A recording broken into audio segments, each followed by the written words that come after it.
Queridos amigos, queridos vecinos pozueleros, muy buenas tardes y de verdad, de todo corazón, muchas gracias por acompañarnos un día más en esta semana de novela histórica, porque hoy estaba el día para quedarse en casa con una mantita y un buen libro. Así que, de verdad, gracias, es un respaldo importantísimo a la tarea que hacemos en Escritores con la Historia. Gracias, por supuesto, al Ayuntamiento una vez más y gracias a todos ustedes porque, de no ser por ustedes, esto no sería posible. Gracias.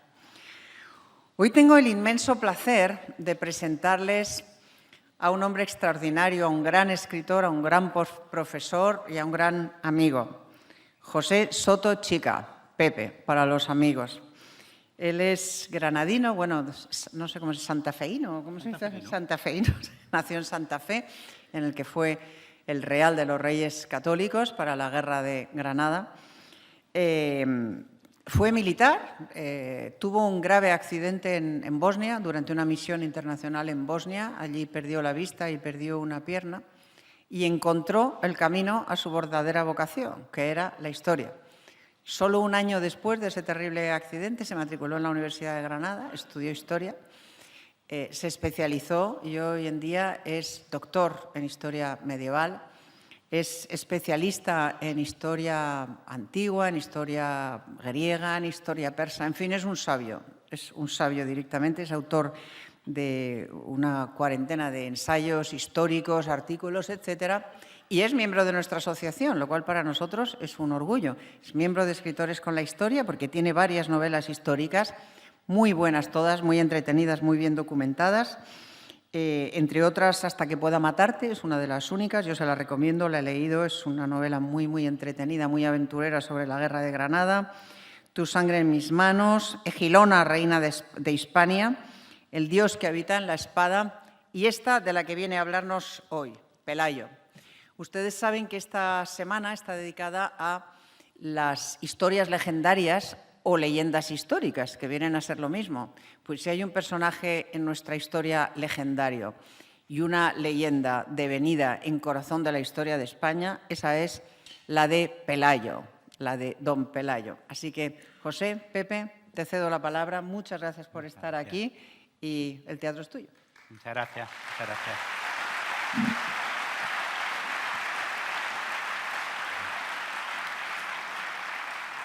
Gracias. Muy buenas tardes. Lo primero, como no puede ser menos, darle las gracias a Isabel por este regalo, un regalo que me hace una maestra y amiga. Darle las gracias también a la Asociación de Escritores por la Historia por toda la labor que están haciendo en favor de nuestra historia. Darle las gracias al Ayuntamiento de Pozuelo y, por supuesto, y de forma muy especial y muy cariñosa por mi parte, darle las gracias a ustedes por estar aquí conmigo en un día desapacible como hoy. Yo quiero contarles hoy una historia que muchos están empeñados en que ustedes olviden. Es la historia de un héroe que se convirtió en leyenda. Y es una historia que, en cierta manera, vertebra la historia de nuestro país. La historia de España es una historia fascinante porque es uno de esos pocos países que son necesarios para entender la historia universal. Que me perdonen los suizos o los luxemburgueses o los letones, pero uno podría hacer la historia del mundo sin nombrar ni una sola vez la historia de Letonia, de Suiza o de Luxemburgo. Lo que es por completo imposible es hacer la historia del mundo sin España.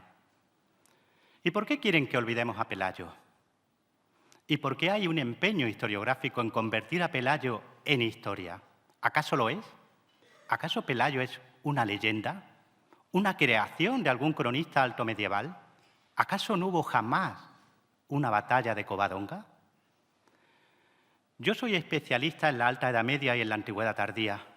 Llevo 25 años trabajando sobre esos temas, investigando, analizando esas crónicas, esos estudios arqueológicos, etcétera, etcétera. Y lo que les puedo decir es que las pruebas que algunos exigen a Pelayo, si se las exigieran a cualquier otro personaje de su época, la Alta Edad Media saltaría por los aires. Sería imposible de contar. ¿Y por qué se le exige tanto a Pelayo? Porque es molesto, muy molesto.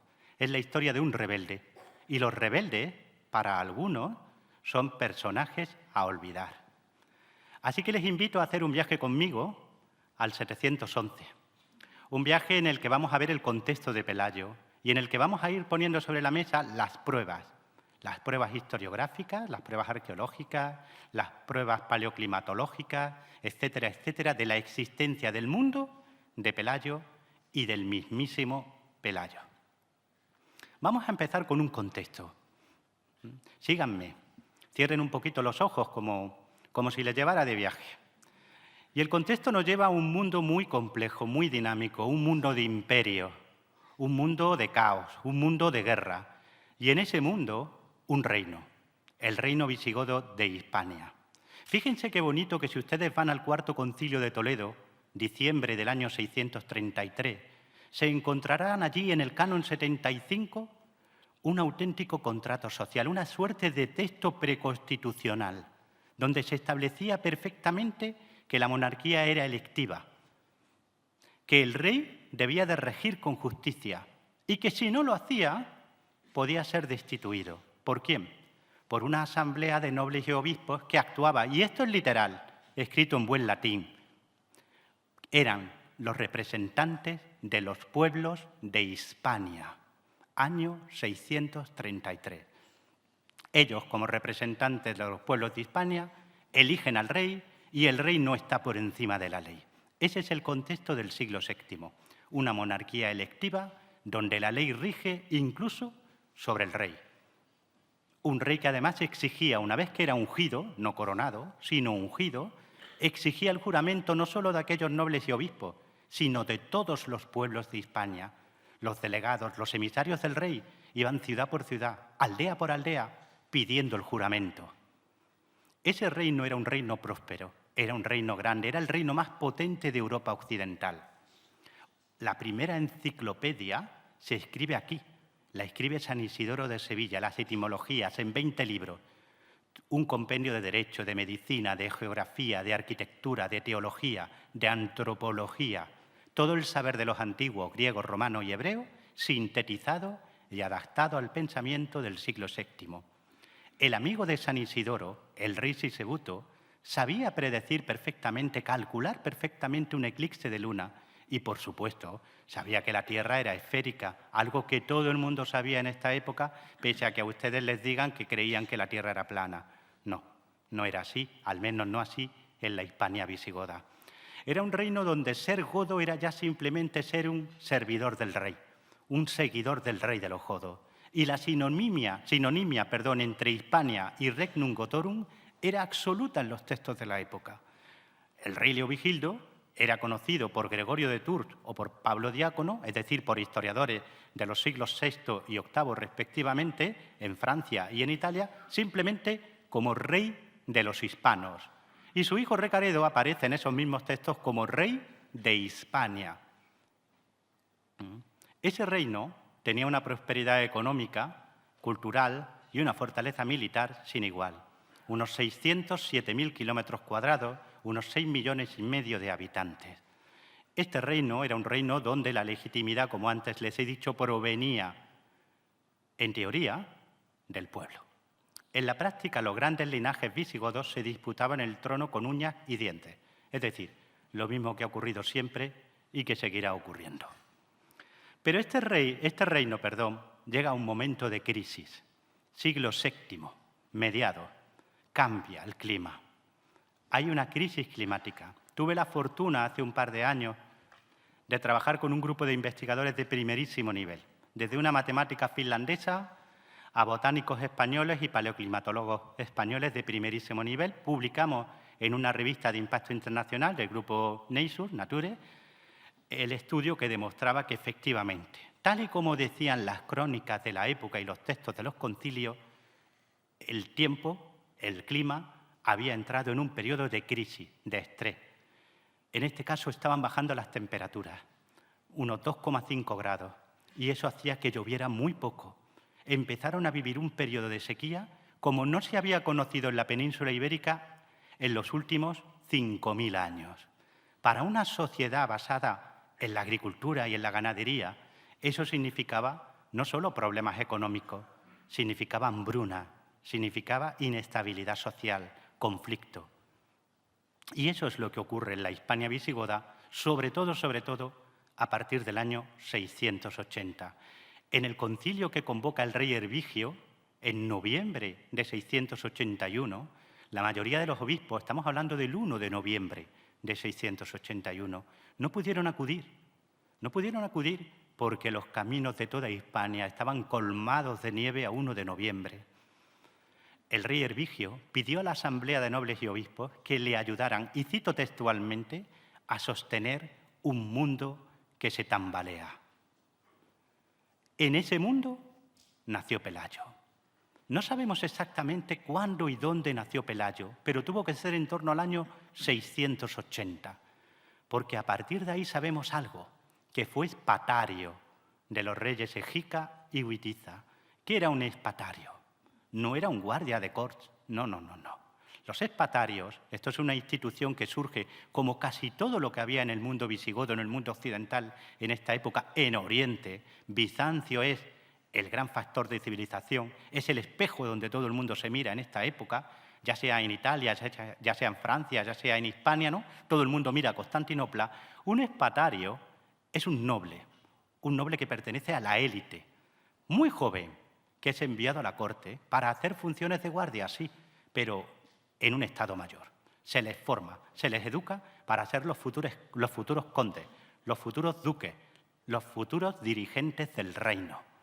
Todos ellos van a ser luego quienes gobiernen Hispania. Por lo tanto, Pelayo pertenece a la élite dirigente. Es un joven de 14, 15, 16 años que llega a Toledo para formarse en esa escuela de Estado Mayor mientras cumple con obligaciones de guardia del rey. Pero lo fundamental es su formación. ¿Sabemos cómo se formaban los nobles visigodos de este periodo? Lo sabemos. Su formación era exquisita para la época. Era gente que sabía leer y escribir, gente que conocía los textos fundamentales, que sabía leer, por ejemplo, las etimologías de San Isidoro de las que antes les he hablado, que conocían muchas veces los textos clásicos.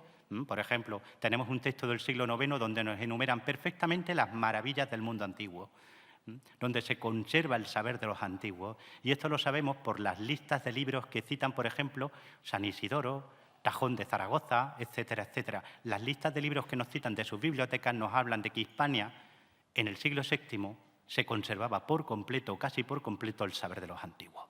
Este es el mundo de Pelayo, un mundo en crisis, un mundo con una crisis climática, un mundo culto, fuerte, pero que está empezando a tambalearse.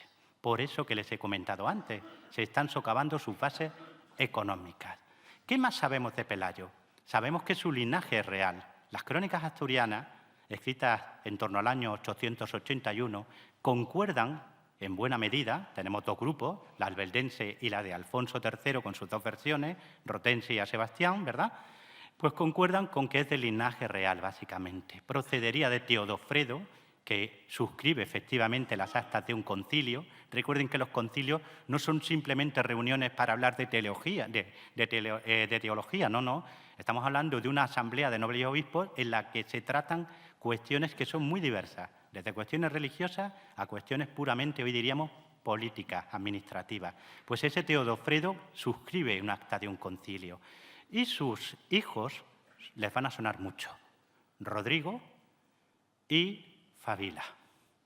Fabila es un apodo. Esto lo ha demostrado un amigo, un profesor, Alberto García González, sin lugar a dudas. Es un apodo. El nombre es Veremundo. Por eso no es que haya dos tradiciones sobre dos padres posibles de Pelayo, sino que una recoge su apodo, César, por ejemplo, es un apodo, en origen, y la otra recoge el nombre propio, Veremundo. Este linaje real procede a su vez de Chindasvinto, que es un rey del siglo VII. Es decir, Pelayo no es un cualquiera. Pelayo no es un hombre providencial que aparece de la nada. Es un hombre educado en la élite, es un hombre educado para gobernar, es un hombre que pertenece a la élite dirigente y es un hombre que cae en desgracia. Les he hablado de una crisis económica, una crisis climática. Todo esto produjo mucho estrés político, estrés social, enfrentamientos entre los linajes, ya venían de atrás, pero se estaban agudizando. ¿Qué nos dicen los textos de la época, las últimas leyes visigodas que conservamos? Pues estamos viendo una sociedad en descomposición. Yo siempre digo lo mismo, permítanme el sarcasmo. Cuando la gente tiene hambre, se pone nerviosa. Lo digo porque algunos compañeros míos ven esto con mucho desapego, pero a la antigüedad, a la Edad Media hay que mirarla con los mismos ojos con los que hoy miramos a la desgracia. La gente que está detrás de esos textos, de esas leyes desesperadas, era gente que sufría y padecía como nosotros. Merecen pues un respeto. No son simples creaciones literarias, como algunos compañeros dicen o insisten en decir. Era gente que sufría el colapso de su mundo, porque ese mundo se estaba viniendo abajo. A la crisis climática, a la sequía, al frío, se le añadió una pandemia, un rebrote de la peste bubónica. Esto significa que en estos años aproximadamente un tercio de la población de la Hispania visigoda desapareció, murió. Imagínense lo que es eso. Imagínense que durante su infancia y juventud, una de cada 3 personas que ustedes conocen desapareciera, muriera. Eso fue lo que experimentó Pelayo en su juventud. Un mundo que se tambaleaba, un mundo amenazado por la peste, un mundo que se empobrecía, un mundo que se debatía violentamente intentando buscar soluciones que no hallaba. Y ese tipo de mundos suelen ser pasto de conquistadores. Y en la puerta de la Hispania visigoda, ya estaban los conquistadores más duchos que la historia había visto hasta entonces. El califato omeya de Damasco era un imperio como ningún otro que hubiera conocido hasta entonces la tierra. Era un imperio que se extendía ya desde lo que hoy son las fronteras de China y la India hasta el Océano Atlántico. Era casi 3 veces más grande que el Imperio Romano en su máxima extensión. 3 veces más grande que el Imperio Romano en su máxima extensión. Unos 50-60 millones de habitantes. Una máquina de conquista. Era un imperio que se sostenía en la conquista.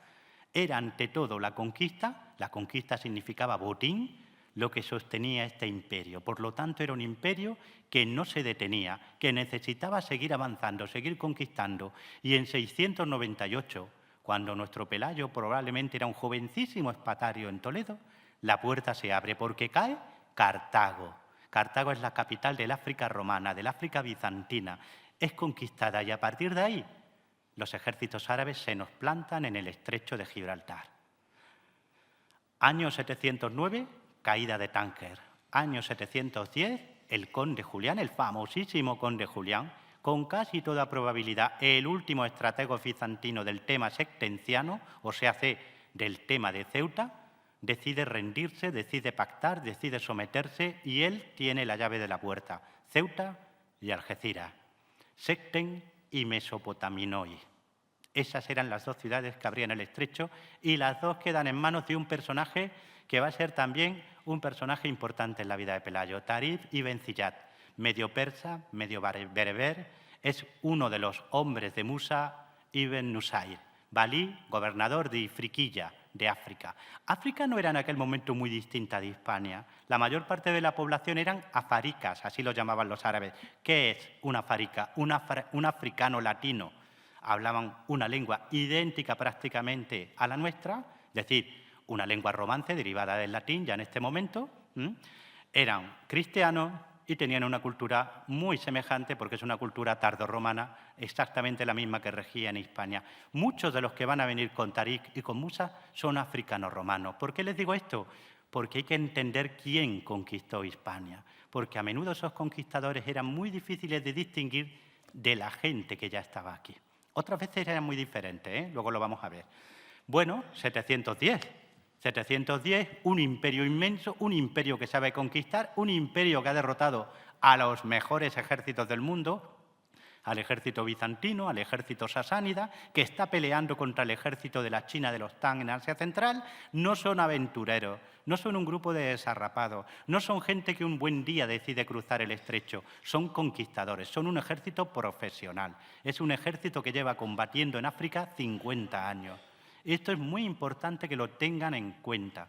Es decir, no vienen aquí para probar, a ver qué pasa, como luego van a recrear algunas fuentes árabes legendarias. Vienen a conquistar. Saben perfectamente lo que tienen enfrente, y lo que tienen enfrente es un reino debilitado por la sequía, por la hambruna, por la pandemia, y ahora, 710, por la guerra civil.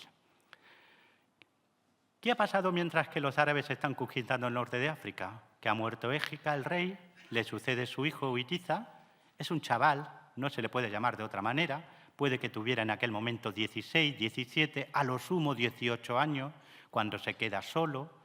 Es un hombre venal, es un hombre libidinoso, es un hombre que trata de congraciarse con la nobleza a la que ha reprimido severamente su padre, y por lo tanto trata de restablecer ciertos lazos con los enemigos políticos de su linaje. Y entre esos enemigos está la casa de Pelayo, porque cuando Pelayo estaba siendo expatario de Égica ocurre la desgracia.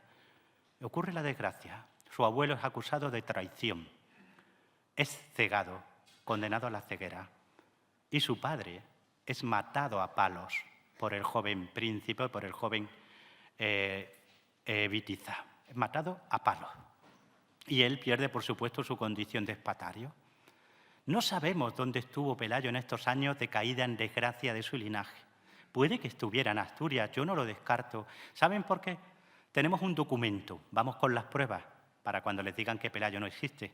Un documento administrativo. Aquí no hay la mano de un cronista interesado en crear una historia. Es un documento administrativo, como el que podría expedir hoy el Ayuntamiento de Pozuelo. 15 de abril del año 869. En ese documento lo que leemos es que Alfonso III nos cuenta que tiene una finca en Asturias, en Fiñana, que era del bisabuelo de Alfonso II, Pelayo, y lo nombra así. Nuestro señor Pelayo era el propietario de esta finca. Bien, esa finca, que está en una zona muy buena de Asturias, todo indica por una inscripción que en su tiempo fue una finca imperial, que perteneció al fisco imperial. Y por lo tanto, con casi toda probabilidad, siguiendo el orden lógico de las cosas, pasaría después del sometimiento de Asturias por Sisebuto y Suintila, dos reyes visigodos que son los que imponen el dominio visigodo en el norte peninsular. De esto ya hoy día no tenemos duda, porque ha avanzado mucho la investigación, la numismática, la arqueología, etcétera, etcétera. Bien, pues probablemente pasó a patrocinio real, a ser una finca relacionada con las posesiones regias, y por lo tanto tiene mucha lógica que en algún momento terminara perteneciendo a Pelayo. En cualquier caso, ya estuviera en Asturias, ya tuviera lazos con esa región de antes de su exilio, de su huida, de su rebeldía, o no, lo cierto es que Pelayo regresa a la primera línea, a la primera división de la política visigoda, cuando Witiza decide reconciliarse con todos esos linajes enemigos. Decide convertir al tío de Pelayo, a Rodrigo, en dux, gobernador de la Bética. Había 8 ducados, 8 grandes provincias en la Hispania visigoda, y sin duda la más rica, la más populosa, era la Bética. Lo que hoy, a grosso modo, sería Andalucía. Rodrigo está allí, está casado con una señora que se llama Egilona. Verán por ahí que Egilona era hija de Égica. Bueno, esto como si queremos decir que era hija de Francisco Bermúdez, no lo sabemos. Lo único que tenemos es un nombre, y ese nombre a algunos les permite decir que era hija de Égica. Yo no lo creo. No lo creo porque había un odio entre esos dos linajes muy severo, una competencia muy dura, y en el contexto del mundo visigodo ese tipo de matrimonios no solían salir bien y no solían tampoco establecerse. No lo creo. Si fuera quien fuera Egilona, va a ser la tía política de Pelayo. Y Pelayo también regresa, pero regresa a su condición de expatario en la corte de Toledo. Ya estamos en 710. Y muere Witiza, de forma además extraña, de forma imprevista. Tiene unos 25 años. Deja 3 niños pequeños y algunos hermanos muy ambiciosos, pero han perdido el control del trono. ¿Por qué? Porque el trono, en teoría, sigue siendo electivo. Hay que reunirse en Toledo, hay que elegir un rey, y la nobleza no se pone de acuerdo. Durante meses no hay acuerdo en quién debe ser el rey.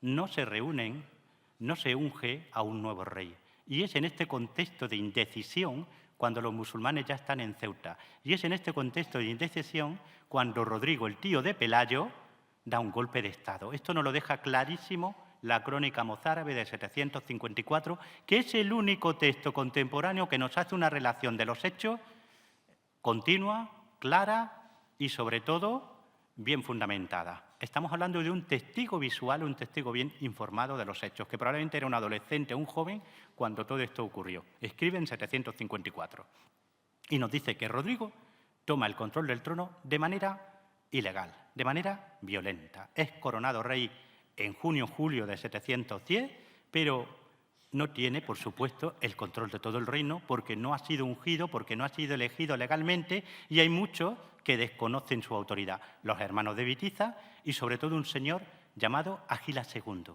que gobiernan todo lo que sería el Valle del Ebro, zona de Cataluña y la zona sureste de la actual Francia, la Septimania visigoda. ¿Por qué les hablo de Agilas II?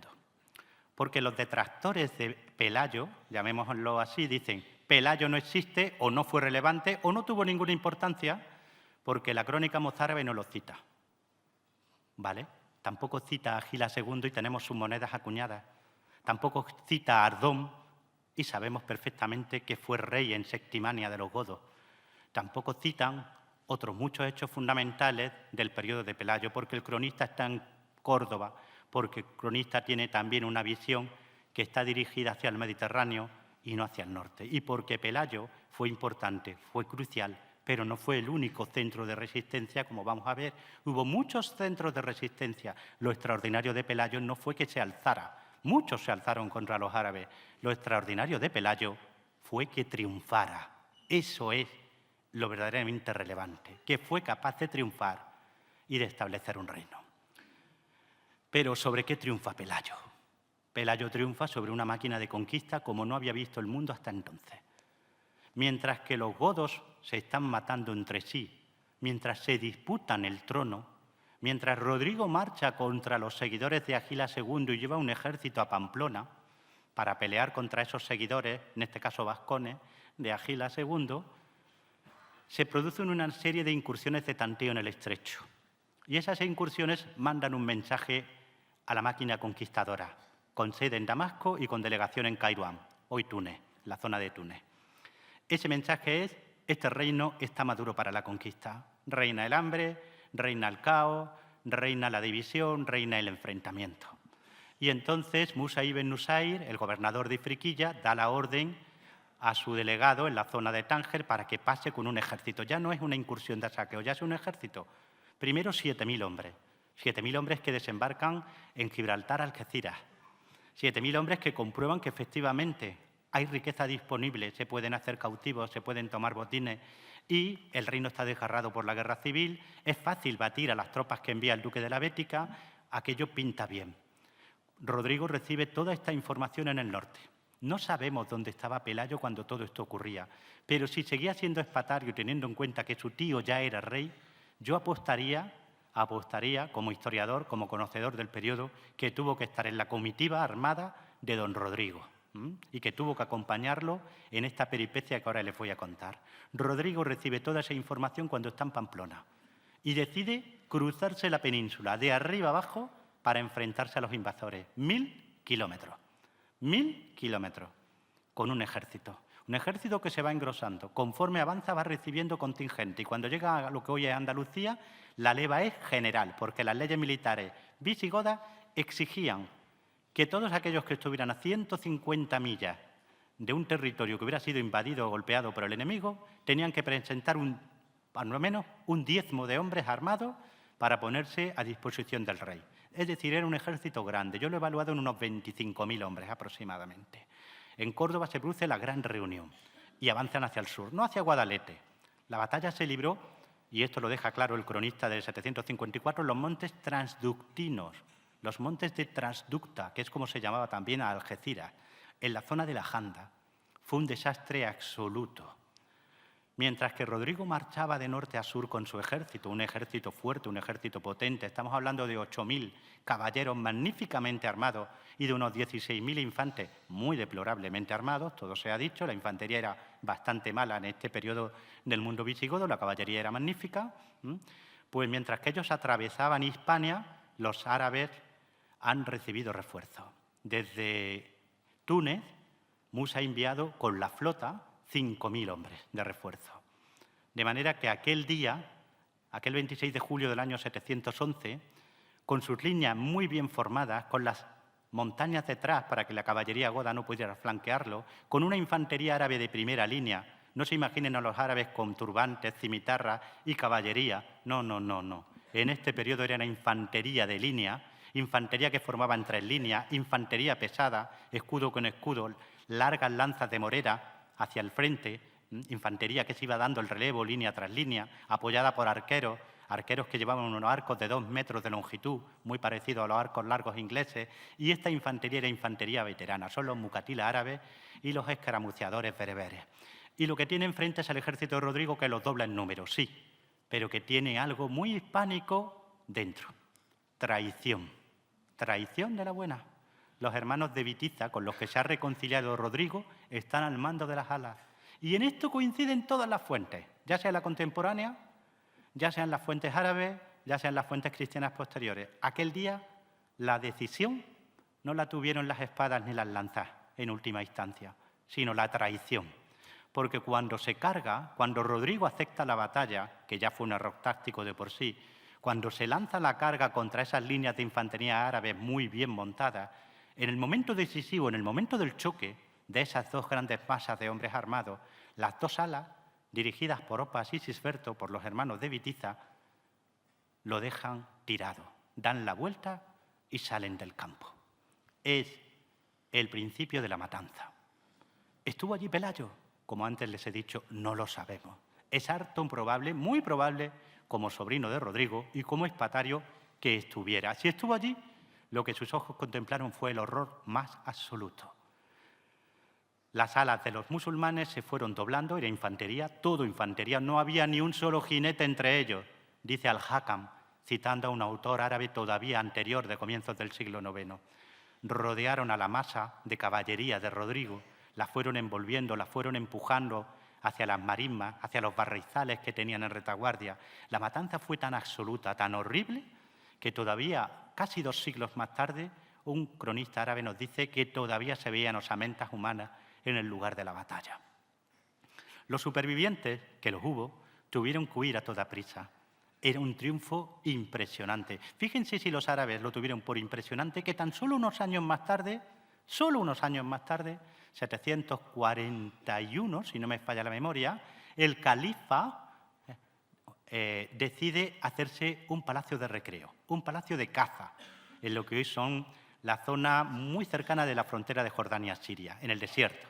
Y ese palacio está decorado con pinturas murales maravillosas. Esto de cuando les dicen que los árabes no representaban la figura humana, con tranquilidad nos lo tomamos, ¿eh? Y en ese palacio de caza están representados los grandes reyes, los grandes poderes que los árabes habían sometido en sus conquistas. Aparece el César de los romanos, aparece el Shah de los persas, Kisra, aparece el Negus de Etiopía, de Aksum, y aparece nuestro Rodrigo. Fíjense qué testimonio, ¿eh? Están hablándonos de la conquista con una pintura donde están los reyes vencidos. Los supervivientes, porque Rodrigo no sobrevivió, murió. Un relato árabe nos dice que su cabeza fue enviada a Damasco, otros relatos nos dicen que el cuerpo no fue hallado, pero sí su caballo. En cualquier caso, los supervivientes volvieron a plantar batalla en Écija. Allí hubo una segunda batalla todavía más dura, todavía más sangrienta que la primera. Los árabes siempre tuvieron a esta segunda batalla como la batalla más dura jamás librada en suelo hispano, pero la ganaron. Tarik, que era un hombre muy particular, era pelirrojo, bajito, jorobado, con una mano tonta y un ojo bizco. A menudo los héroes, aunque sean los héroes de los otros, no dan la talla, físicamente hablando, pero era un general de primera y un hombre extremadamente valiente. Era un superviviente de la vida. Bueno, pues Tarik ha vencido y Tarik toma inmediatamente Córdoba y marcha sobre Toledo. Y poco después llega Musa con 18.000 hombres. Y Musa termina la conquista de la mayor parte de Hispania. El mundo de Pelayo ha terminado. Empieza un nuevo mundo, un mundo de conquistadores. Un mundo donde ellos, la élite visigoda, hispanogoda, sigue teniendo manos, sigue teniendo poder, sigue teniendo tierra, pero ya no son los dueños. Los dueños han venido de otro lugar. Los dueños son los conquistadores. Lo que manda ahora es la espada. Ellos siguen teniendo el oro, ¿eh? Mucha nobleza hispanogoda se somete e incluso intenta participar del botín de un nuevo imperio. Pero la espada es la que manda. Musa sale de Hispania en 713. Esto es lo que nos dice la crónica mozárabe, que siempre debe ser la espina dorsal de nuestra reconstrucción, porque es el texto contemporáneo. Sale en 713 y deja a su hijo Adalaziz. ¿Y con quién se casa Adalaziz? Con Egilona, la viuda de Rodrigo, nos lo dice el mozárabe, que la conocía. Reina de Hispania, así sigue llamándola, anterior esposa del rey Rodrigo, la tía política de Pelayo. En las fuentes hay indicios de que este periodo, 713-716, tuvo que tener a nuestro Pelayo probablemente en Sevilla, junto a la corte de Adalaziz y Egilona. Y es bastante lógico que así fuera. Su tía, aunque fuera su tía política, está en el poder.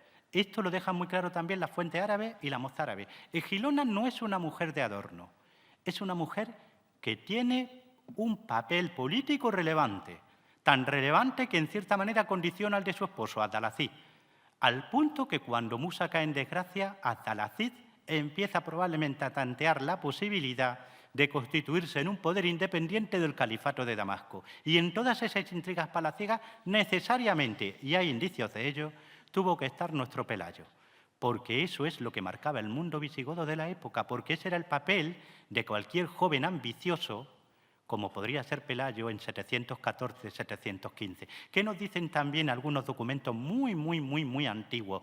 Que los árabes controlaron Asturias en este periodo, 713-718. 5 años marcan las fuentes más antiguas, que se nos han conservado del siglo VIII algunas listas y algunos latérculos. 5 años de dominio sobre Asturias, nos dicen. Son los años que inicia Adalaziz. ¿Y por qué son años de dominio? Porque hay pacto. Los árabes conquistan con la espada, a veces de forma extremadamente violenta, como en Zaragoza. Otras veces fracasan porque la oposición es tan dura que terminan aceptando un pacto, como en Mérida. Y otras veces simplemente llegan a buenos acuerdos con los nobles del país, como pasó con Teodomiro, el famoso Teodomiro, que firma el 5 de abril de 713 un pacto que no fue único. Probablemente el pacto que se firmó en la región de Asturias se pareciera mucho, y ese fue el dominio musulmán, bajo pacto. Pero ¿qué ocurre?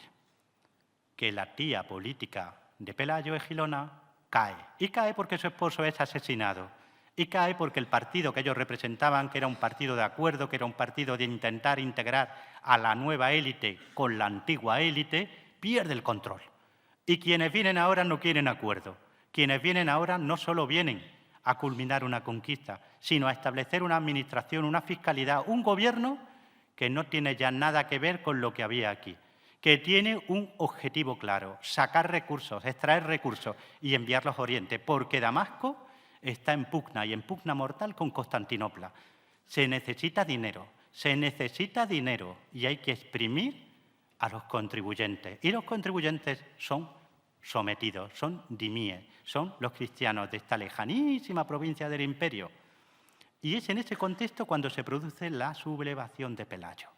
Él se ha dado cuenta de que no hay compromiso posible, de que no hay integración posible a futuro.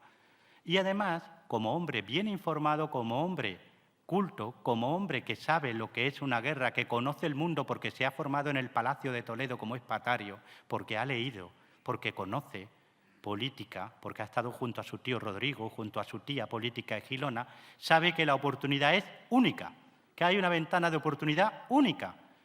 Los árabes están concentrados todo lo que tienen en Constantinopla. 200.000 hombres, más de 1.000 barcos, asediando Constantinopla. Fíjense hasta dónde llega la necesidad de recursos que se envía a la pequeña flotilla que había en Al-Ándalus, en Hispania, a Constantinopla. Esto lo sabemos por las fuentes árabes. Es decir, están enviando hombres, están enviando barcos, están enviando dinero. Todo esto crea un clima de descontento en Hispania y también genera una oportunidad. No van a poder enviar refuerzos, no tienen hombres suficientes, no cuentan con barcos. Todo eso está en Oriente, en Constantinopla. Y justo aquí es cuando las fuentes nos dicen que Pelayo, que estaba como rehén, recuerden que pertenece a un partido político caído en desgracia, huye de Córdoba, que ahora ya la capital es Córdoba, no Sevilla, y regresa a Asturias. Nos lo dicen las fuentes, ingresa en Asturias. Cuando se usa esa palabra en latín, se habla de un pequeño o grande contingente militar. No va solo, va acompañado por gente. Es un noble, no es un cualquiera. Es un noble que pertenece a la élite militar de un reino que ha muerto, de un reino que ya no tiene ninguna oportunidad de sobrevivir. Hay que crear algo nuevo. y eso es lo que hace Pelayo en Asturias. Después de una serie de aventuras, recuerden que su hermana se había casado con el gobernador de la zona, con capital en Gijón. Esto era muy corriente en la época. Fíjense, hay un cementerio que hemos excavado, que han excavado los compañeros en Pamplona, la Magdara de Pamplona, un cementerio donde se enterraron los miembros de la guarnición de Pamplona entre 715 y 770. 2/3 de los hombres que están allí enterrados son de procedencia norteafricana. Otros son del lugar, ¿eh? No se crean que todos los que combatían por las banderas del califa eran árabes o bereberes, ¿eh? Había egipcios, coptos y, por supuesto, hubo muchos hispanogodos que se enrolaron en esos ejércitos. Pero lo que les quiero decir, 2/3 de bereberes, para entendernos, de amazí, 2/3 de hombres. Pero si nos vamos a las mujeres enterradas allí, algunas de ellas con los dientes limados, como las bereberes de ese periodo, que han adoptado culturalmente esas prácticas, con anillos, con inscripciones en árabe, pero son mujeres del lugar. Solo el 10% de las mujeres enterradas ahí son de fuera, son del norte de África. El 90% son del lugar. Es decir, desde el minuto 1 esos matrimonios se están dando. Así que no es extraordinario que la hermana de Pelayo se casara con Munuza. Munuza es amazigh, por su nombre sabemos que es amazigh. Bueno, Munuza trata de capturar a Pelayo cuando vuelve a Asturias. Se le tiende una emboscada en Brece, cruza el Piloña con el agua muy crecida.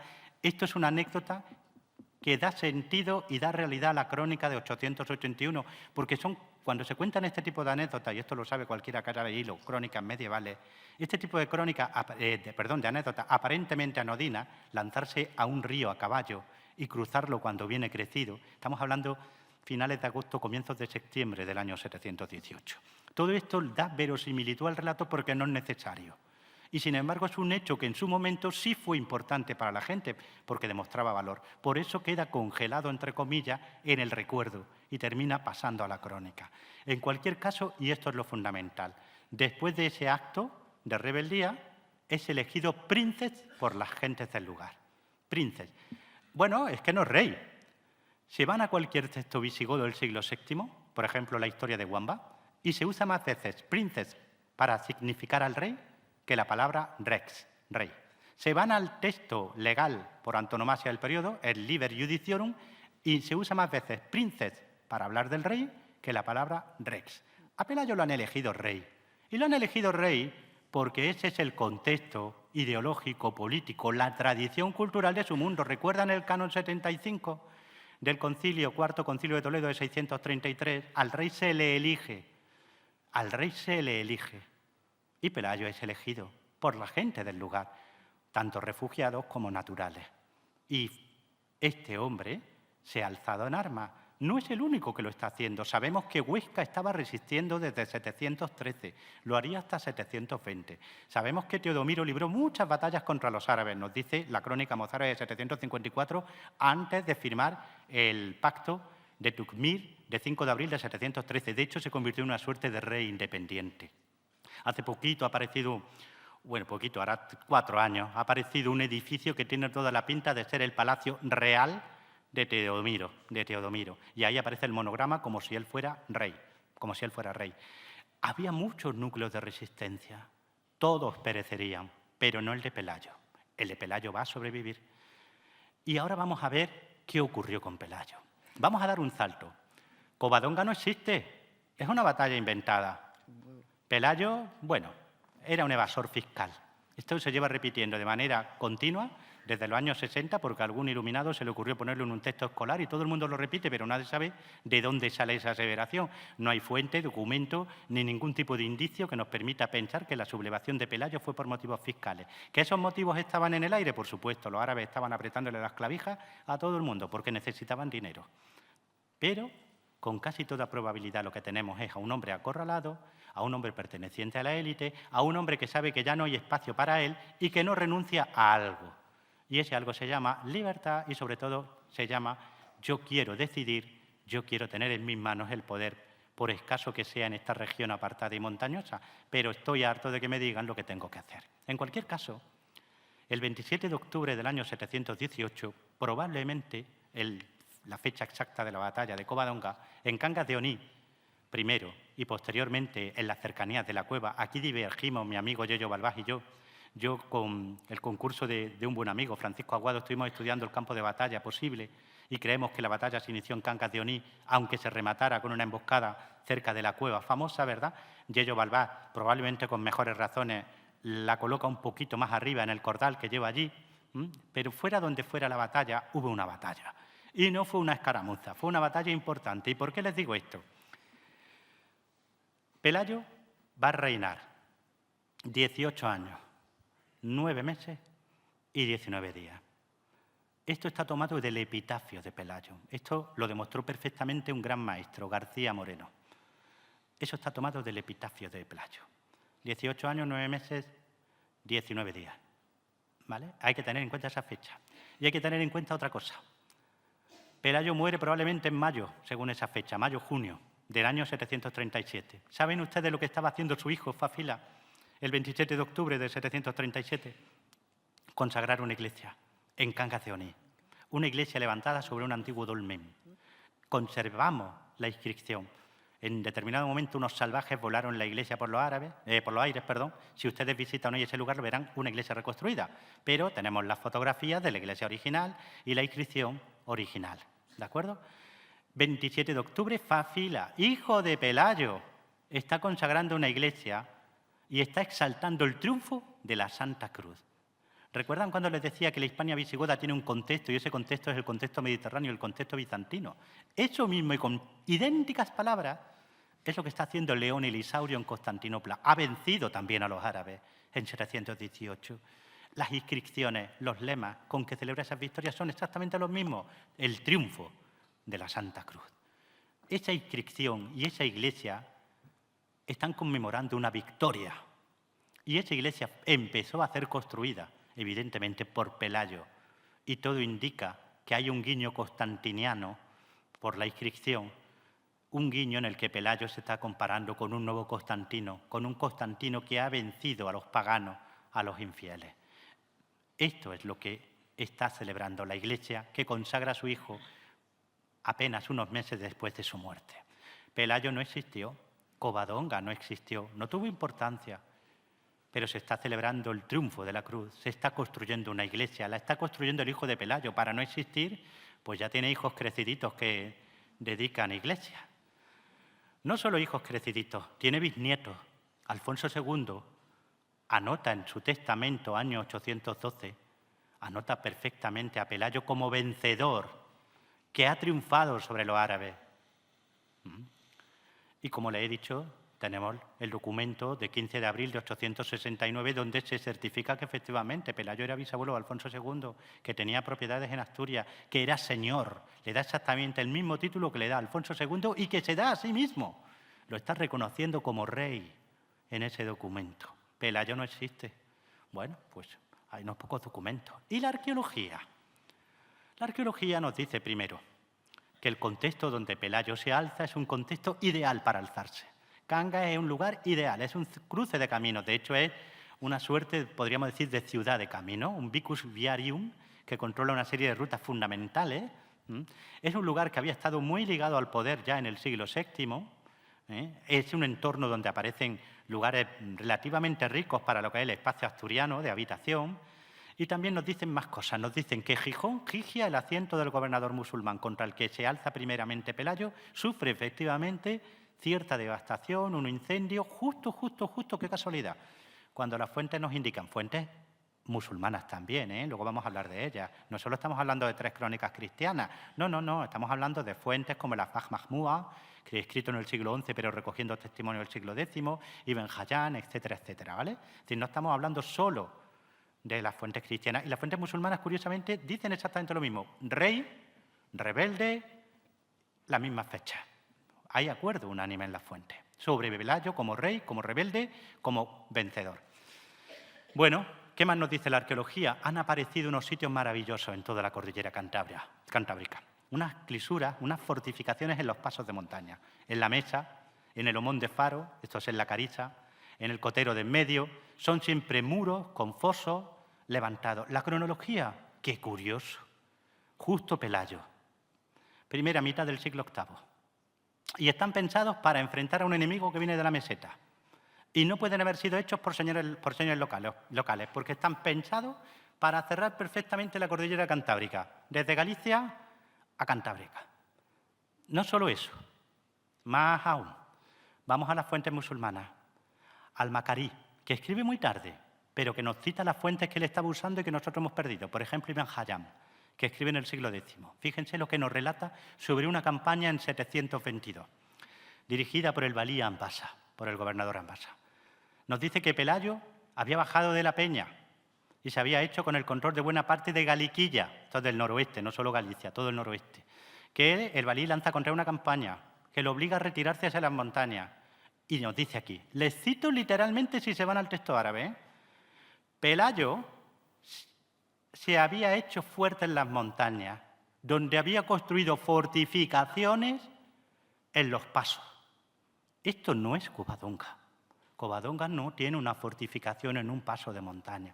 Esto es el Homón de Faro, la Mecha, el Cotero de en medio. Esto es la defensa de la cordillera cantábrica. Covadonga no existió. No, una no. 3 Covadongas. 3. Tenemos 3 batallas en época de Pelayo. No lo digo yo, ya lo dijo en su momento en el siglo XIX un gran erudito, Lafuente y Alcántara. Estamos ante 3 batallas, no ante una sola. La primera en 718, en el entorno de Covadonga, la fundacional, la que da el prestigio, la que da la legitimidad. Estamos en una época en que Dios te da la legitimidad. ¿Y cómo te la da? Si vence. Los godos han perdido el beneficio de Dios, la legitimidad. ¿Quién lo ha recuperado? Pelayo. Por eso se va a traer la anuencia, el apoyo de toda la nobleza del noroeste, desde Pedro de Cantabria y su hijo Alfonso hasta Galicia, porque tiene algo que no ha tenido nadie desde que Rodrigo fue derrotado. Victoria. 722, de nuevo. La fuente Ibn Hayyam, que es la más antigua, es clara. Ambasa se retira, es incapaz de tomar esas fortificaciones. Tercera, está ya registrada en la crónica mozárabe, 734. Sí, consiguen flanquear esas defensas. De hecho, arqueológicamente está demostrado que los árabes las desmontan, pero no vencen por completo. Pelayo se retira a los picos de Europa, aguanta y muere en 737, dejando un reino que era 476 veces más pequeño que el califato contra el que se había alzado, que era 330 veces menos poblado. El reino de Pelayo, como mucho, tiene 20.000 kilómetros, como mucho tiene 150.000 habitantes. Enfrente tenía un califato de 11-12 millones de kilómetros cuadrados, 50-60 millones de habitantes. Eso es contra lo que se alza Pelayo. Si eso no es un rebelde, si eso no es un héroe, pues bueno, las Termópilas a mí particularmente me parecen de aficionados comparadas con la gesta de Pelayo. La gesta de Pelayo se revela contra un poder infinitamente más grande, más extenso, mejor preparado, más fuerte militarmente, y lo hace con un genio estratégico sin igual. ¿Recuerdan Constantinopla? Esa era la oportunidad. ¿Por qué? ¿Recuerdan esas fortificaciones en la cordillera cantábrica? ¿Por qué las hace Pelayo en la cordillera cantábrica? ¿Por qué cierra esos pasos? Porque sabe, porque ha estado en Córdoba, porque es un hombre que está educado en la élite, que ha estado en ese primer valiato de Abdelaziz, sabe perfectamente cómo funciona el imperio contra el que está luchando, sabe que la flota partió en 717 a Constantinopla. Los árabes no tienen flota en Al-Ándalus, no la van a tener en muchos años. Si tú cierras los pasos, puedes estar tranquilo, no te van a hacer un desembarco en la bahía de Gijón o en Santander. No hay barcos con los que hacerlo. Pelayo no era un cualquiera. Pelayo no era un cualquiera. Pelayo era un hombre que se había educado en la élite y era un hombre que tenía hambre de libertad. Y por eso pudo legarle a su hijo, a Fafila, un reino. Y por eso el reino que él construyó, que tenía muchos lazos con el reino visigodo, porque ellos habían nacido en ese contexto, en ese mundo, lo extraordinario es que no lo tuvieran. Imagínense que mañana, Dios no lo quiera, desaparece este Estado nuestro. ¿Qué pasa? ¿Que vamos a dejar de ser españoles mañana? No. Seguiríamos teniendo nuestra identidad, nuestra cultura, nuestra manera de entender la vida. Eso le pasó a los contemporáneos de Pelayo, pero tenían que construir algo nuevo. Ya no podían tener lo que había sido destruido y conquistado. Pero no olvidaron, y desde el minuto 1, desde los pequeños latérculos que se escriben en el siglo VIII, esa idea de combatir para recuperar lo que había sido perdido está presente. Y ya en el siglo XI, aparece la palabra reconquista. Porque no olvidaban aquel reino del que al principio les hablé. No olvidaban. Y eso fue realmente lo que hizo de Pelayo un héroe. No olvidar y creer en algo que parecía imposible. Vencer a un imperio que parecía destinado a someterlo absolutamente todo. Pero a Pelayo, no. Gracias por su atención.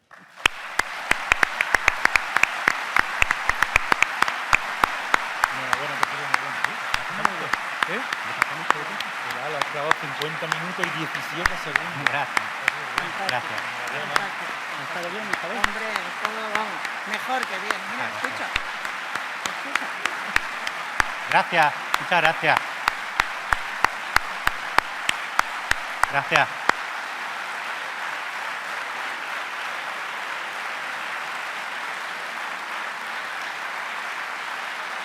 Muchas gracias. Les ha gustado, parece. Qué bonito. Parece que les ha gustado. Muchas gracias. Gracias. Gracias de corazón, muchas gracias.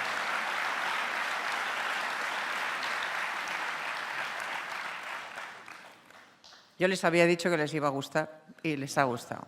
Es un sabio, es un pozo de sabiduría y nos ha traído al gran Pelayo, que por supuesto que existió. Yo lo que lamento es que no hayas hecho mención al nombre del reino, el reino de Asturias.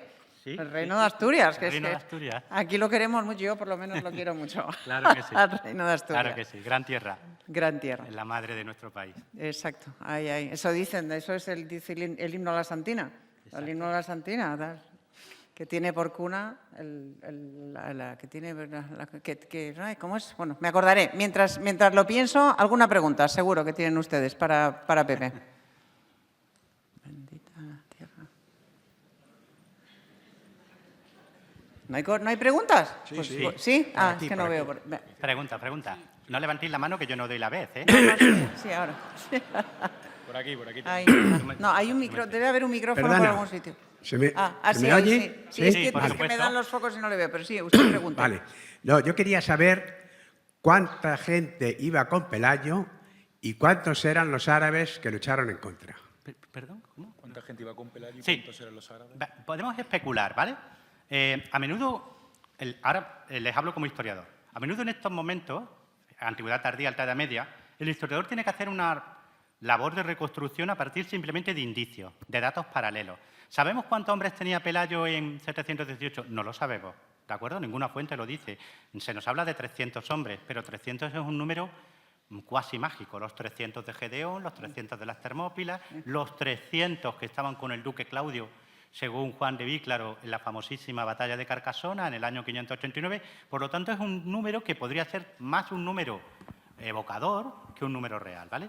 ¿Qué es lo que yo creo? En función de testimonios de la época.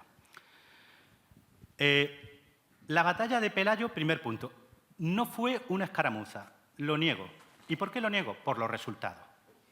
Y de la misma manera que podemos conocer los resultados de algo, ¿verdad? Es decir, bueno, si yo tengo aquí 100, quiere decir que detrás tengo que tener un poder importante, ¿no? No sé si me explico. Es decir, no conocemos el motor, pero conocemos el resultado. Y el resultado es que Pelayo es rey. No solo que es rey, sino que poderes, en teoría más encumbrados que el suyo en este momento, como puede ser Pedro de Cantabria, aceptan su poder. Vamos a ver, Pedro de Cantabria es princeps militiae. Esto quiere decir general en jefe de los ejércitos de los reyes Egica y Bitiza. Nuestro hombre, Pelayo, es un espatario, no es come, no es duque, porque si no lo dirían las fuentes. Es decir, ni es conde ni es duque. Es alguien de la élite, es alguien bien formado, pero no está en todo lo alto. Pedro sí está en todo lo alto. Y si está muerto me da igual, sus hijos, ¿vale? Estamos hablando de un princeps militiae, de un duque de los cántabros o de Cantabria, ¿verdad? Y estamos hablando de alguien que había sido muy poderoso en época de Egica y Bitiza y que es de linaje incluso más encumbrado que el de Pelayo, porque desciende de Leovigilio Recaredo. Y sin embargo se somete. Y sin embargo su hijo, Alfonso, va a Cangas. Y me dirán, ¿qué importa que vaya a Cangas? Mucho, porque estamos en un contexto godo. En el contexto godo, la mujer va a la casa del novio. No el novio a la casa de la novia. Esto solo ocurrió una vez en la historia visigoda, solo una vez, cuando Leovigildo tuvo que agachar la cabeza e ir a Toledo, a la casa de Goswinta, de su mujer, de su esposa, porque ella era reina, porque ella controlaba el tesoro, porque ella tenía una facción poderosa, y Leovigildo tiene que ir allí, solo, y con la hija de Pelayo. Alfonso sale de Cantabria y va a Cangas. Esto nos dice que Pelayo tiene un poderío fabuloso. Y esto solo se explica por una gran victoria. No estoy hablando de una victoria como la que logran los árabes en la Janda. No, no, no. Pero que no fueron 50 contra 100, también. ¿Cuántos podrían ser? Estamos hablando de una zona montañosa, de una zona compleja. Estamos hablando de fuerzas que no solo implican las que pudiera tener Munuza en Gijón, porque sabemos que aparece un señor que se llama Aljama. Incluso parece que hay una finca relacionada con Aljama en Asturias, pero bueno, esto sería asunto para otra cuestión, ¿no? En cualquier caso, estamos hablando de una fuerza potente. ¿En cuánto la evalúo yo? Teniendo en cuenta otro tipo de aceifas parecidas de los musulmanes en este periodo, yo hablaría de que mínimo 1.500, máximo 4.000. Ese es el ejército contra el que combate Pelayo. Y si tuvo que combatir contra unos 2.000 o 3.000 hombres, no pudo tener menos de 1.000, 1.500. Eso es lo que yo le puedo decir en base a otras expediciones musulmanas de este periodo contra enemigos potencialmente similares a Pelayo. Los números que nos dan las crónicas, 300 para Pelayo, 187.000 para los musulmanes. ¿Vale? Pero esto, también les digo, ¿qué se van a esperar ustedes? Estamos hablando del año 881. A mí lo que me sorprende es mis compañeros del siglo XXI que dicen, ¡qué exageración! Hombre, claro, estamos en el año 881. Las victorias se coinciden porque Dios está contigo. Y si Dios está contigo no vas a conseguir una victoria pequeñita, necesitas una victoria a lo bestia, porque es que es Dios quien está contigo. ¿Quiere decir eso que no hubo batalla? Claro que hubo batalla. ¿Quiere decir eso que fue importante? Claro que fue importante. Entonces, 2.000, 3.000 hombres para los musulmanes sería lo lógico, 1.000, 1.500 para Pelayo. Eso es lo normal en el año 718 en un contexto como el que vivió Pelayo, pero lo suficientemente significativo para que la gente dijera, hay esperanza, podemos aguantar. Me he acordado del himno. Bendita la reina de nuestra montaña que tiene por trono la cuna de España. ¿Es bonito, no? Sí. Precioso. Más preguntas.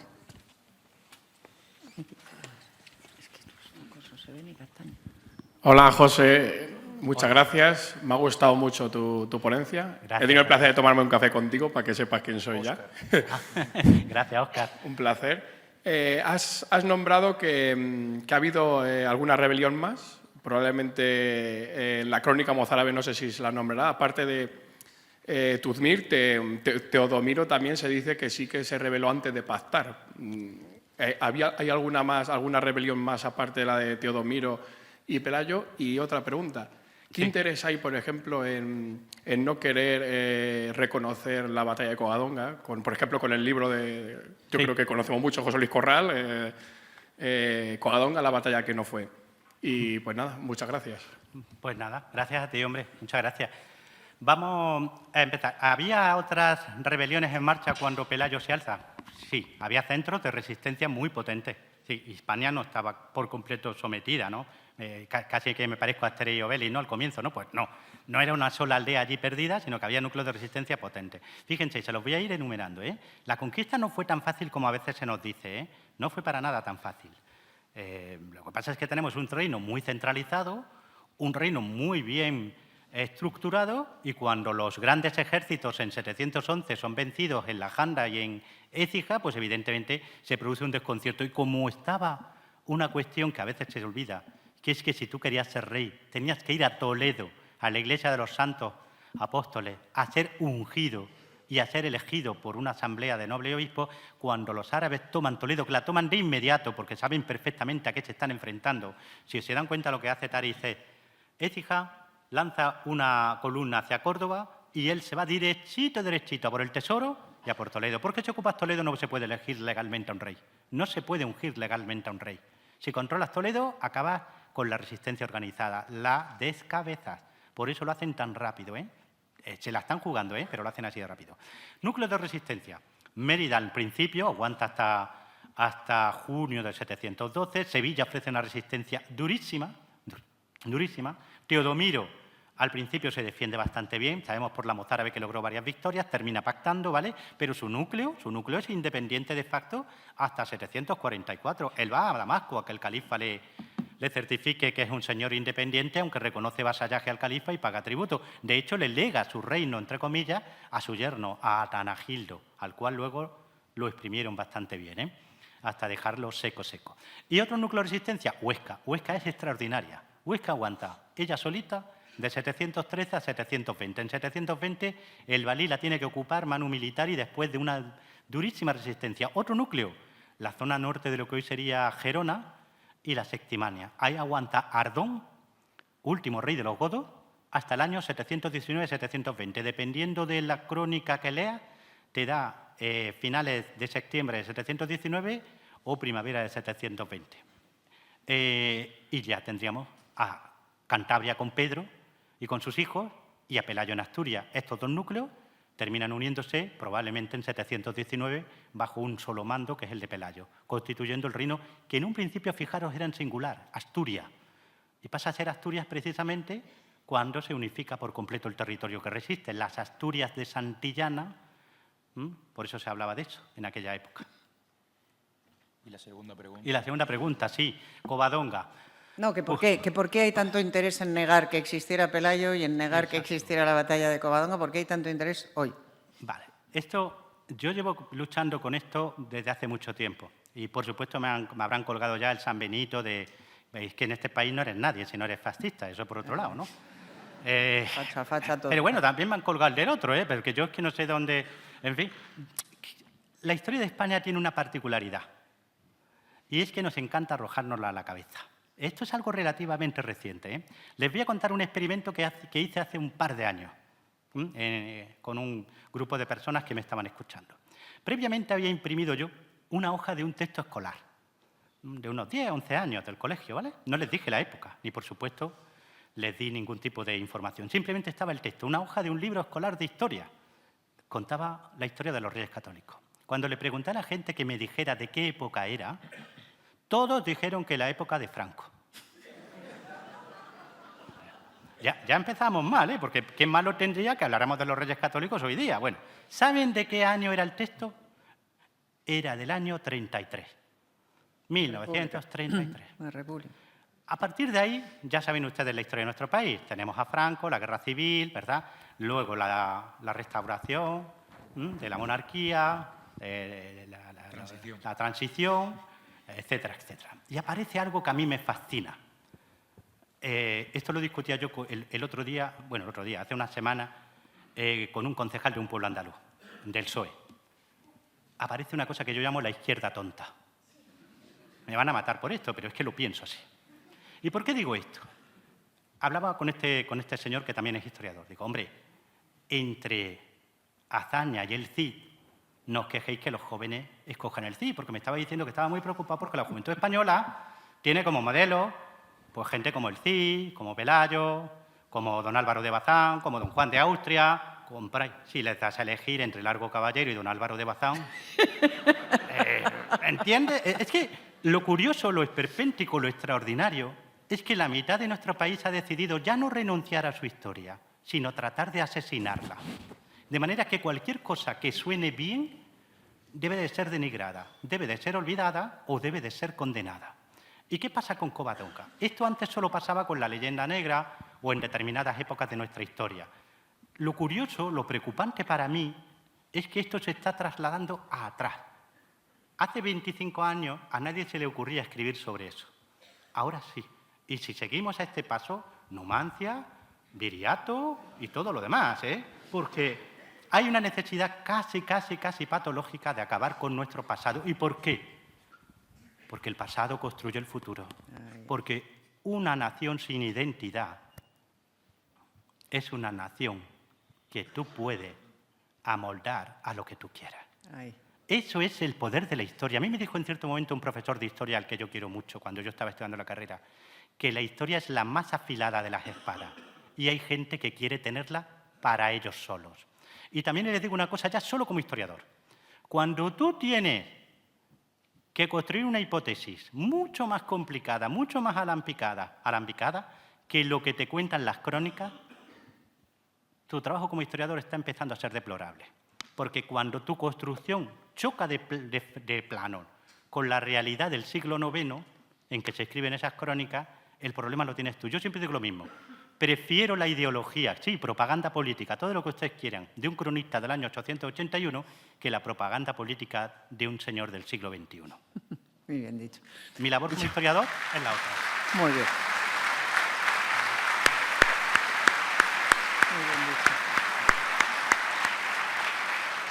Perdona. Yo añado que hay gente, no pongo nombres, pero en fin, deduzcan ustedes, hay gente que ante la necesidad imperiosa de vender libros estando en crisis, pues opta por la vía de la provocación.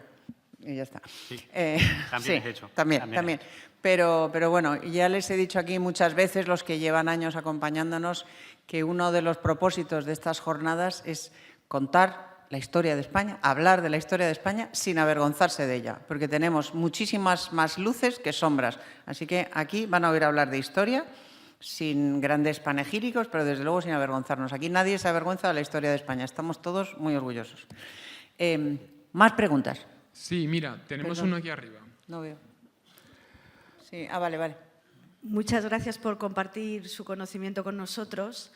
Siguiendo con la batalla de Covadonga, le quería preguntar si ha colaborado o asesorado de alguna manera a Ferrer Dalmau en la impresionante representación que hizo hace un par de años y que está actualmente en la Basílica. Que si has colaborado con Ferrer. Con Augusto Ferrer Dalmau en la pintura de Covadonga. Me encantaría, porque lo admiro muchísimo. Yo soy un ciego muy particular, me encanta la pintura. Es verdad. Yo creo que soy de los pocos, ¿no? En serio, de los pocos ciegos que van a exposiciones de pintura porque me encantaba. Y entonces, cuando yo me pongo delante de un cuadro y me lo cuentan, es que me emociono y todo, ¿eh? Entonces, a una persona de esa talla me encantaría conocerla y me encantaría poder colaborar con ella. Lo han hecho amigos míos muy cercanos, como Yoyo Balbás, que tuvieron lo suyo cuando hicieron el de Covadonga, el Escayola del Pulpo, porque no se podía hacer ese lienzo, no se podría hacer esa... No, estaba prohibido. O, por ejemplo, David Nievas también ha colaborado con él y lo tengo también en muy alta estima. Me encantaría. Me parece que hace una labor muy bonita de recreación y de reconstrucción visual de lo que fue nuestro pasado en distintas épocas. Augusto está más en la teoría de la escaramuza, de Covadonga, de la escaramuza. Pero bueno, fíjate, tú has escrito de Pelayo, ahora yo escribí de Pelayo hace 16, 17 años. Facha absoluta, vamos. O sea, escribir sobre Pelayo y Covadonga y tal en esa época era estar, vamos, mucho más allá del Cid, mucho más. Sí. A ver, ¿más preguntas? Por aquí abajo hay uno. Es que le tienen que acercar un micrófono porque si no, no lo oímos. Sí, ahí, por aquí algún segundo. Mientras se lo acercan, te hago yo una muy rápido. Claro. Has hablado de, es que me interesa mucho tu opinión, has hablado de libertad, de poder, como las motivaciones de Pelayo, ¿no? ¿Y la fe? ¿Y la fe? La fe, Sí, porque claro, claro, por aquí supuesto. estamos en un mundo musulmán Sí. que avanza y un mundo cristiano que retrocede en la península. ¿La fe qué papel juega? Fundamental, porque estamos hablando del siglo VIII. Estamos hablando del comienzo del siglo VIII. Les hablaba antes del triunfo de la Santa Cruz. Esa exaltación de la cruz está en Constantinopla, pero está en Asturias desde el minuto 1.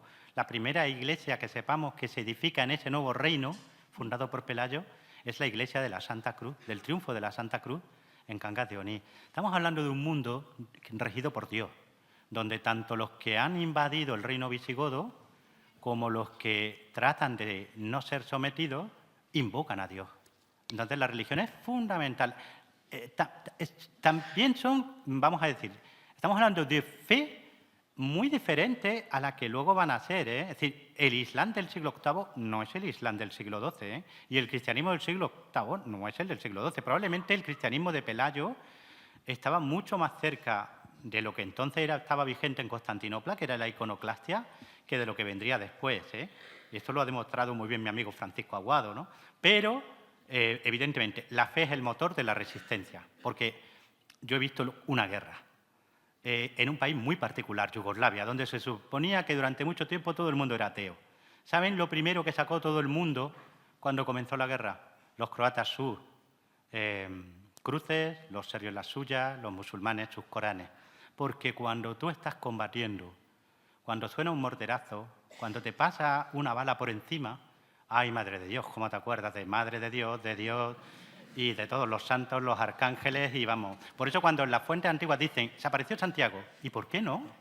Yo me lo creo, pero me lo creo en el sentido de que en el estrés del combate uno ve todo lo que haya que ver. Yo hablé con soldados croatas en Medjugorje, que es un santuario de la Virgen muy importante, que siguió teniendo peregrinos en plena guerra, y ellos juraban y perjuraban que habían visto a la Virgen cuando la armilla musulmana trató de tomar el santuario. Y yo me lo creo, porque en un contexto de combate, de estrés, no saben ustedes lo que se siente cuando uno sabe que está a esto de morir. Evidentemente que ves a la Virgen, vamos, a la Virgen, a Dios y a quien se ponga. Porque es así, porque está en la naturaleza humana y porque era gente de fe. Caballero.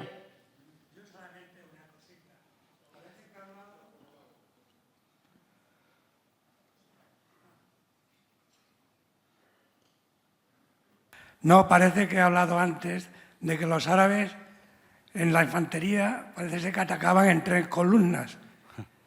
Parece que los romanos también lo hacían así, ¿no? Por lo que yo he leído. 3 vamos. líneas. Sí, Que unos se iban sustituyendo a otros. La primera columna, la segunda cuando la primera estaba ya un poco cansada y la tercera ya, que eran los más veteranos. sí, bueno, lo que nos constituye, ¿verdad? Como identidad, ¿no? Entiendo, ¿verdad? No, la forma de combatir. La forma de combatir. perdón. La forma de combatir. Los árabes En sentido iban figurado de la columna. No, la forma de combatir. Bueno, la forma de combatir de los árabes era exactamente la misma que habían aprendido ellos. Mire, mi tesis doctoral en su momento iba sobre el origen del Islam y sobre cómo surgió a partir de una lucha brutal entre 2 grandes imperios, el Imperio Romano de Oriente y el Imperio Persa Sasánida. Los árabes se educaron en esa, vamos a llamarla, doctrina militar, porque combatieron como mercenarios en ambos ejércitos y como aliados en ambos ejércitos. Cuando uno ve un ejército del siglo VII, VIII musulmán, lo que ve casi idéntico a un ejército romano. Verán ustedes, señores, con cota de malla, con yelmo, que les cubren con el nasal, con las baberas o carrilleras, como quieran llamarlas, que llevan lanzas de morera de unos 3 metros de longitud, que llevan escudos que forman hombro con hombro y son 3 líneas, sufú, se llaman sufú, 3 líneas. Esas 3 líneas se van dando el relevo continuamente, como hacían las cortes romanas, ¿recuerdan? Tenemos una formación en 3 grandes divisiones con una zaga, de ahí viene la palabra española a la zaga, que es la retaguardia. Así es como combaten los ejércitos de este periodo. Los que combatieron contra Pelayo eran básicamente infantería. Ahora bien, ¿cuál es la innovación que no tenían los romanos y que aportan los árabes? La infantería montada. Los árabes luchan a pie. En este periodo, los quiero decir, ¿de acuerdo? Luchan a pie, pero llegan al campo de batalla a lomo de mula o de caballo. Es infantería montada. ¿Cuál es la ventaja? La velocidad. Un ejército a pie, un ejército de infantería normal, vamos a llamarlo así, te hace 30, 34, 40 kilómetros diarios. La infantería musulmana te podía hacer 60, 70, 80. Y eso les daba una ventaja crucial en los campos de batalla de todo el mundo. A partir de ahí, si yo le pongo la imagen de un soldado, de los que vinieron contra Tarik y Musa o de los que combatieron contra Pelayo, usted se quedaría así diciendo romano, persa, pero no caería en que era árabe, ¿eh? Porque toda su panoplia y su doctrina militar estaba tomada del mundo bizantino y sasánida. ¿No hay más preguntas? Bueno, pues entonces, ¿sí? ¿Hay uno más? Es que con los focos yo no veo nada. Ah, hay un señor, sí. Ah, y ahí también. A ver. Sí, Vamos. me ha gustado mucho su conferencia. Me ha gustado mucho su conferencia. He leído el libro que ha recomendado doña Isabel, lo leí hace muy poco. Yo soy también de Granada, por eso me interesa esa parte. Pero no, mi pregunta va relacionada no con Granada, sino con lo que usted ha hablado. ¿Se puede decir con propiedad que don Pelayo es el primer rey de la dinastía española? Vale, muy buena pregunta, ¿eh? A ver, cuando yo escribo Los visigodos, hijos de un dios furioso, que es un ensayo sobre la historia de los visigodos, para mí las raíces de Hispania como tal, como reino, están en el mundo visigodo. Y lo digo por lo que les he dicho antes, porque cuando uno se encuentra ante los textos escritos en el siglo VI, en el siglo VII, y ve rey de Hispania, rey de los hispanos, pueblos de Hispania, y ve, por ejemplo, cómo escribe San Isidoro, o Tajón, o Leandro, o Víclaro sobre Hispania, uno se da cuenta de que esta gente ya tenía un sentimiento sobre su reino, su país, su nación, incluso más anterior, ¿eh? Si uno lee a Orosio, que escribe en 417, fíjense qué cosa más bonita, por lo menos a mí me emocionó, cuando estaba haciendo otro ensayo sobre la caída del Imperio Romano. Cuando está narrando las invasiones bárbaras, llega un momento en que dice, y también nuestra Tarragona. Esto en latín, ¿eh? Nuestra Tarragona. Él no es de Tarragona, él ni siquiera es de la tarraconense, él es de la Galaecia. Y sin embargo dice nuestra Tarragona. Lo curioso es que no lo dice cuando habla de los saqueos de los bárbaros en la Galia, en Italia, en Tracia, en Grecia, ¿Qué quiere decir esto? Que hay ya desde el siglo V una cierta idea de que esto tiene entidad e identidad propia. Eso se acuña, se acrisola en la época visigoda, pero realmente el germen, la semilla, es el Reino de Asturias. ¿Por qué? Salva todo eso, salva ese legado tardorromano de esa diócesis hispaniarum con capital en Mérida, donde la gente ya sentía Hispania como algo dentro del Imperio Romano, pero singularizado. Salva ese reino visigodo, esa tradición de una Hispania potente, poderosa. Eso siempre va a estar en el recuerdo, en la psiquis de todos los que vienen después, pero lo convierte en algo nuevo, lo convierte en algo que va a tener un destino muy largo. Pelayo jamás hubiera sospechado que aquellos que se reivindicaban como descendientes suyos, Isabel la Católica, iban a lanzar a este reino, al reino de España, a la conquista del mundo. Jamás lo hubiera pensado, pero es la semilla. Fíjense si es la semilla que cuando bautizan a Isabel la Católica, uno de los poetas que está allí presente la canta como descendiente de Leovigildo, Recaredo y Pelayo.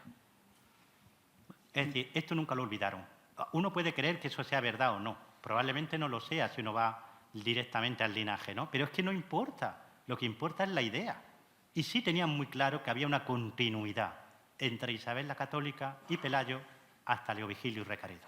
Una continuidad. De esa continuidad nace lo que nosotros llamamos España, de esa continuidad. Con el concurso indispensable del apóstol Santiago, claro. Claro. O sea, desde época muy temprana. Por supuesto. ¿Una última pregunta tenemos o no? Es que yo desde aquí no veo nada. ¿Sí? Buenas tardes. Ah, sí. Buenas tardes. Hemos Última. hablado de un ducado en Cantabria de origen visigodo. Mi pregunta es si en el País Vasco y Navarra existía una situación parecida. Vale. Estamos hablando de un tema muy complejo y muy debatido. El norte, vamos a ver, vamos a hacer una construcción muy rápida.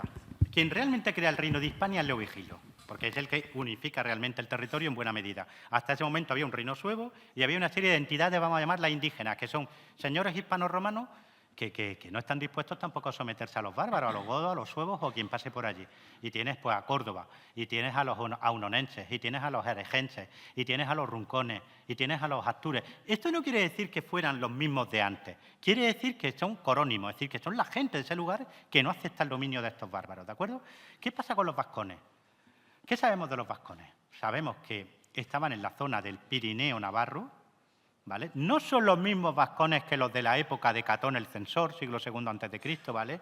No sabemos muy bien quiénes son, pueden que sean un resto de esos vascones, pero se han ido integrando otros grupos. Y esto se ve muy bien en las inscripciones funerarias que conservamos del siglo IV, donde aparece por primera vez de forma clara esa gens Huascanorum, de la que nos van a venir luego hablando. Y están ahí en el Pirineo navarro, ¿vale? Este es el País Vasco original. Y esta gente, aprovechando la confusión, el colapso del imperio en el siglo V, van bajando saqueando, son saqueadores natos. Van asolando todo lo que sería la Navarra Media en dirección al Ebro. Dan muchos problemas al último imperio romano. Y a partir del siglo VI empiezan a presionar muy fuerte hacia lo que hoy es el País Vasco, que era tierra de bárdulos, de autrigones, de caristios en origen, y que era una zona completamente romanizada, absolutamente romanizada. Y la arqueología lo está demostrando vez tras vez, ¿vale? ¿Quiénes son estos vascones? Su lengua es ininteligible para la gente del país. Sigue siéndolo. No lo sabemos. Pero sí sabemos que tienen élites guerreras. Son gente que tiene una lengua muy particular, gente muy dada al saqueo, pero su élite no son ellos, su élite son francos. Son señores francos, señores de la guerra, que capitanean a estas bandas, a estos clanes, que son la punta de lanza. Y contra esta gente empiezan a combatir los visigodos en época de Leovigildo I, que crea Vitoriacum, probablemente en el entorno de Vitoria, Sisebuto, que crea Olite, para frenar a esos vascones. Nunca consiguen someterlos por completo, a estos vascones y a sus señores francos. Pero sí establecen una suerte de frontera, que va a ser el río Deva, y por encima justo de Pamplona y Olite. Todo lo que hay por debajo de esa línea es visigodo ya. Todo lo que hay por encima, que sería, a grosso modo, Guipúzcoa, con algún pellizquito de Vizcaya, y el norte de Navarra, nunca va a ser completamente sometido. ¿Quiere decir esto que los vascones fueran independientes? No, porque a quien realmente le están prestando vasallaje es al duque de Aquitania, a Eudes, a Lupo. Al padre de Eudes se llamaba Lupo. Estos son los que realmente controlan la zona, aunque de forma muy laxa, ¿eh? Son francos con una serie de séquitos armados que son los auténticos vascones. Y esta gente va a vasconizar la depresión vasca, lo que hoy es el País Vasco, en el siglo VI. La van a vasconizar, porque antes allí la gente que vivía hablaba una lengua latina. Para que vean ustedes que hay muy poco nuevo bajo el sol. Muy poco. Bueno, pues 1.000.000 de gracias. Ahora estará Pepe a su disposición para firmarles ejemplares de sus libros. Están a la venta, nos los ha traído nuestro librero. Mañana estará aquí Pepe Calvo Pollato para hablar de la leyenda por excelencia en España, o sea, de la leyenda negra. Y seguimos con las jornadas. Muchas gracias por su presencia. Gracias. Mañana nos vemos. Gracias, Pepe. Muchas gracias a todos. Muchas gracias. Muy brillante, brillantísimo.